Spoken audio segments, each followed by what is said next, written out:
എന്തൊക്കെയുണ്ട്? അപ്പോൾ ഞാനക്ക് കുറച്ച് സാധനങ്ങൾ വേണേനു. അപ്പോൾ അങ്ങനെ ഞാനൊന്ന് പിന്നെ കക്കറയിലല്ല, നമ്മൾ പറയുക കേറ്റത്ത് എന്ന് പറയും. അപ്പോൾ യങ്സ്റ്റാർ വായനശാലേൻ്റെ അടുത്ത് തന്നെ. അപ്പോൾ അവിടെ പോയി കടമ്പൽ ക്ഷേത്രത്തിലേക്കുള്ള വഴി അവിടെ തന്നെയാണ്. അപ്പോൾ അവിടെ പോയി എനിക്ക് കുറച്ച് ധാന്യങ്ങൾ, അതായത് കടല, ചെറുപയർ, പിന്നെ അങ്ങനത്തെ ഐറ്റംസ് എല്ലാം വേണേ. അപ്പോൾ സഹകാരി കൺസ്യൂമർ കോഓപ്പറേറ്റീവ് സ്റ്റോറാണ്. അപ്പോൾ സ്റ്റോറിൽ പോയിട്ട് കുറച്ച് ഐറ്റംസൊക്കെ വാങ്ങാമെന്ന് വെച്ച് കക്കറയിലെത്തണ്ട, കക്കറയ്ക്ക് മുന്നെയാണ്. ഇവിടെ വിലക്കുറവാണ് കേട്ടോ. വേണ്ടുന്നവരൊക്കെ ഇവിടെ കയറിയിട്ട് വാങ്ങിക്കോളൂ. സാധനങ്ങളൊക്കെ ഉണ്ട് ഇഷ്ടം പോലെ. പിന്നെ അവരെല്ലാം നിറച്ച് വെച്ചിട്ടൊന്നുമില്ല, അവരോട് പറഞ്ഞാൽ അവരെല്ലാം എടുത്ത് തരും. അങ്ങനെ ഫുള്ളായിട്ടില്ലെന്നും സെറ്റ്. അപ്പോൾ ഇതെല്ലാം ഇതിൻ്റെ പ്രൈസ്. ഞാൻ ചെറുതായിട്ടൊന്നും എടുത്തതാണ്. അപ്പോൾ എല്ലാ ഐറ്റംസും അവിടെ കിട്ടും.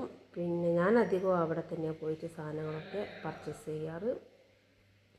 അവിടെയും പോകും, എല്ലാ സ്ഥലത്തും പോകും. ഞാൻ കുറേ വീഡിയോസ് ഇട്ടിട്ടില്ല, അവിടെയൊക്കെ പോയിട്ട് വാങ്ങും. അപ്പോൾ ഇവിടെ സാധനങ്ങളൊക്കെ വേണ്ട, നിറഞ്ഞിട്ടൊന്നുമില്ല. അത് അവരോട് പറഞ്ഞു കഴിഞ്ഞാൽ അവരെടുത്ത് തരും. ഞാൻ പറഞ്ഞിട്ട് കുറച്ച് ഐറ്റംസ് എടുത്തതിന്. അപ്പോൾ ഞാൻ ഇവിടെ പോയപ്പോഴൊരു വീഡിയോ എടുത്തതാണ്. നമ്മൾ കേറ്റത്ത് എന്ന് പറയും, നമ്മൾ ആ റോഡ് കയറുന്ന സ്ഥലത്ത് നമ്മൾ അങ്ങനെയാണ് പറയാറ്. കക്കറ, പൊന്നം കഴിഞ്ഞിട്ട് പോകണം. നമ്മൾ സ്കൂളിൻ്റെ അടുത്ത് തന്നെയാണ്, ചുണ്ടങ്ങാപ്പോയിൽ സ്കൂളിൻ്റെ അടുത്ത് തന്നെയാണ്. കക്കറയിലെത്തണ്ട, അതിനെക്കാട്ടും മുന്നെയാണിത്.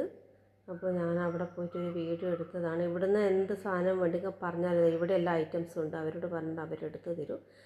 നല്ല വിലക്കുറവുണ്ട്. എല്ലാവരും പോയിട്ട് വാങ്ങുക, വേണ്ടുന്ന സാധനങ്ങളൊക്കെ അവിടെ കിട്ടും. അപ്പോൾ ഞാൻ കുറച്ച് കടല, ചെറുപയർ, പഞ്ചസാര, ചായപ്പൊടി, അങ്ങനെ കുറച്ച് ഐറ്റംസ് എല്ലാം പോയിട്ട് വാങ്ങിച്ചിരുന്നു. അന്നേരം ഒരു വീഡിയോ എടുത്തു.